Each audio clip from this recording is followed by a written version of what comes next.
Reaction video மட்டும் தான் போட்டிருக்கான், ஏற்கனவே அப்லோட் பண்ண வீடியோ ரீ அப்லோட் பண்ணியிருக்கான் அப்படின்னு சொல்லி நினைக்காதீங்க. இப்போ விட்டுருந்தாங்க பார்த்தீங்களா டைட்டில் ப்ரோமோ வீடியோ, அதோட டீகோடிங்குமே இதோட அட்டாச் பண்ணியிருக்கேன். ஸோ பார்த்து என்ஜாய் பண்ணுங்க.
வேற லெவலியா? ஐயோ சூப்பர். யோகி லோக்கி லோக்கி என்னடா நடக்குதுங்க? ஒருத்தன் கூட ஃபோன் எடுக்க மாட்டீங்க. உள்ள வந்து அவனை முடிச்சிங்களா இல்லையா?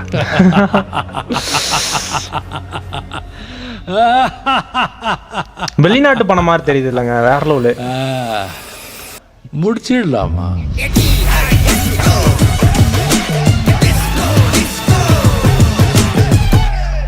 வேற லெவலு. சூப்பராக இருந்துச்சுல, வெறித்தனமாக என்ஜாய் பண்ணேன் தேட்டரில் பார்க்குற மாதிரியே. நீங்கள் எப்படி என்ஜாய் பண்ணீங்க கமெண்ட்டில் சொல்லுங்கள். பா வேற லெவலில் இருந்துச்சுல. தலைவர் 171 படத்தோட பேரே கூலி அப்படின்னு சொல்கிறாங்க. கூலி டோக்கன் நம்பர் 777777 லக்கி நம்பர். கூலி அப்படின்னா இந்த கபாலி படத்துல ஃபர்ஸ்ட் கேட்கும்போது கபாலியா அப்படின்ற மாதிரி இருந்துச்சு. மேபி தலைவர் வாயிலிருந்து சொல்லும் போது இன்னுமே பவரா இருக்கும்னு நினைக்கிறேன். அது மட்டும் இல்லாம கோல்டு ஸ்மக்லிங் படமா இருக்குமோ அப்படின்னு சொல்றது இப்ப கன்ஃபார்ம் ஆயிருக்கு. எடுத்தோன்னே ஹார்பர் தாங்க காட்டுறாங்க. மேபி இந்த ஹார்பர்ல இருந்து தான் வெளிநாட்டுக்கு தங்கம்லாம் கடத்திட்டு இருக்காங்கன்னு நினைக்கிறேன். தங்கம் மட்டும் இல்லாம சாமி சிலை கடத்தல் அண்ட் அது மட்டும் இல்லாம பாஸ் அப்படின்னு சொல்லிட்டு ஒரு போன் வருமே, லைட்டா எனக்கு அந்த குரலை கேட்கறதுக்கு சூர்யாவோட குரல் மாதிரியே இருந்துச்சு. சொல்லு. ஒருத்தன் போன் செக்யூரிட்டி பிரீச் பண்ணிட்டு உள்ள வந்துட்டு இருக்கான். பொருள்லாம் பத்திரம்.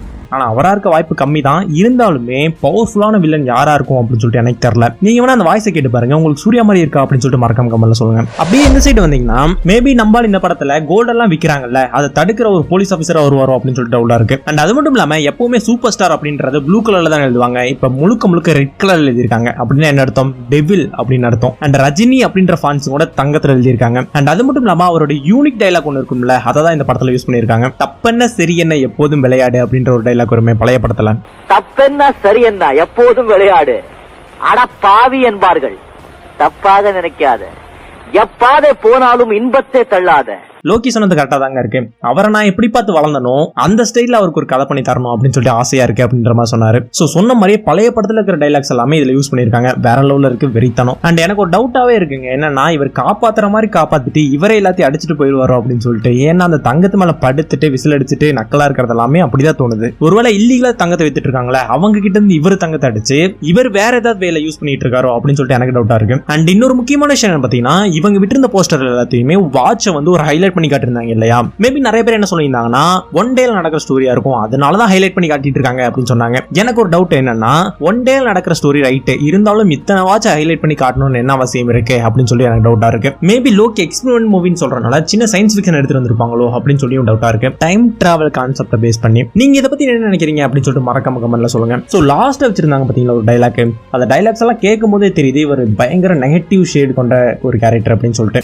முடிச்சிடலாமா?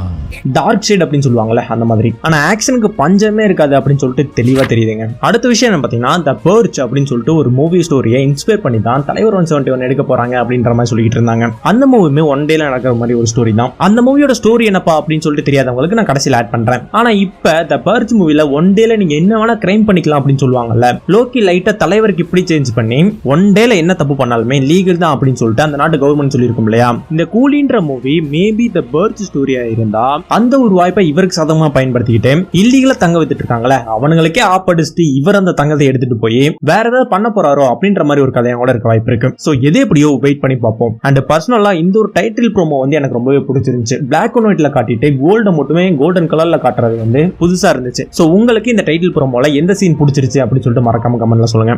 த பர்ச் மூவி ஸ்டோரி உங்களுக்காக. ரைட், ஃபர்ஸ்ட் விஷயம் பாத்தீங்கன்னா சுமார் 11 வருஷத்துக்கு முன்னாடி நடந்ததா சொல்றாங்க சார். ஒரு ஊர்ல நாளுக்கு நாள் குற்றங்கள் இன்க்ரீஸ் ஆகிக்கிட்டே போய்கிட்டு இருக்கு.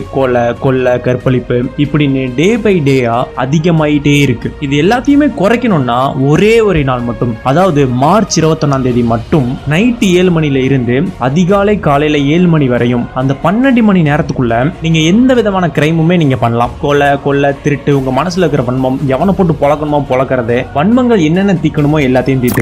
எல்லா விதமான தப்புகளுமே பண்ணலாம். அது வந்து 100% லீகல். உங்க மேல எந்த வித கேஸுமே கொடுக்க மாட்டாங்க. உங்களுக்கு வந்து எந்த வித தண்டனையுமே கிடையாதுங்க. அந்த 12 மணி நேரத்துக்குள்ள நீங்க என்ன வேணா பண்ணலாம். இப்படி ஒரு சட்டம் வந்துச்சுன்னா திருடணும்னு நினைக்கிறவன், கொலை பண்ணணும்னு நினைக்கிறவன், பழிக்கு பழி வாங்கணும்னு நினைக்கிறவன், அவங்க மனசுக்குள்ள இருக்கிற வன்மம் எல்லாத்தையுமே டே பை டேயா காட்டுறதை நிறுத்திட்டு அந்த ஒரு நாளுக்காக காத்துக்கிட்டு இருப்பாங்க. கரெக்டா? சோ மத்த நாள் எல்லாமே எந்த வித தப்புமே நடக்காம இருக்கும். 0% கிரைம் ரேட் இருக்கிற நாடா இருக்கும் அந்த ஒரு நாள் தவிர. சோ இதனால அந்த ஊர்ல 0% கிரைம் ரேட் ஆகுதுங்க. நான் ஏற்கனவே சொன்ன மாதிரி. சோ இப்படிப்பட்ட ஊர்ல தான் நம்ம ஹீரோ ஃபேமிலியோட வாழ்ந்துகிட்டு இருக்காரு. கொஞ்சம் வயசானவர் தான், ஃபேமிலியோட நிம்மதியா ஹாப்பியா வாழ்ந்துகிட்டு இருக்காரு. அவருடைய வேலை என்னன்னா ஒரு செக்யூரிட்டி கம்பெனி ஆரம்பிச்சு எல்லா வீடுகளிலும் செக்யூரிட்டி சிஸ்டத்தை ரெடி பண்ணி தரது மட்டும்தான். அதாவது வீட்டுக்குள்ள யாருமே உள்ள வராதபடி செட் பண்ணி தரது மட்டும்தான் அவருடைய வேலை. அந்த வேலையை தான் அந்த மனுஷன் பாத்துக்கிட்டு இருக்காரு. சோ இப்படியே ஹாப்பியா பொண்டாட்டி பொண்ணு பையன் அப்படின்னு சொல்லிட்டு ஹாப்பியா வாழ்ந்துகிட்டு வந்துட்டு இருக்காரு. ஆனா அந்த ஒரு நாளை தவிர இப்படியே அந்த ஒரு நாளும் வருது. அந்த ஒரு நாள் எவன வேணா போட்டு தள்ளிக்கலாம் சொன்னல. சோ அந்த ஒரு நாள் தான் மக்கள் எல்லாருமே அவங்களுடைய வீட்டுல கதவை சாத்திட்டு செக்யூரிட்டி சிஸ்டத்தை ஆன் பண்ணிட்டு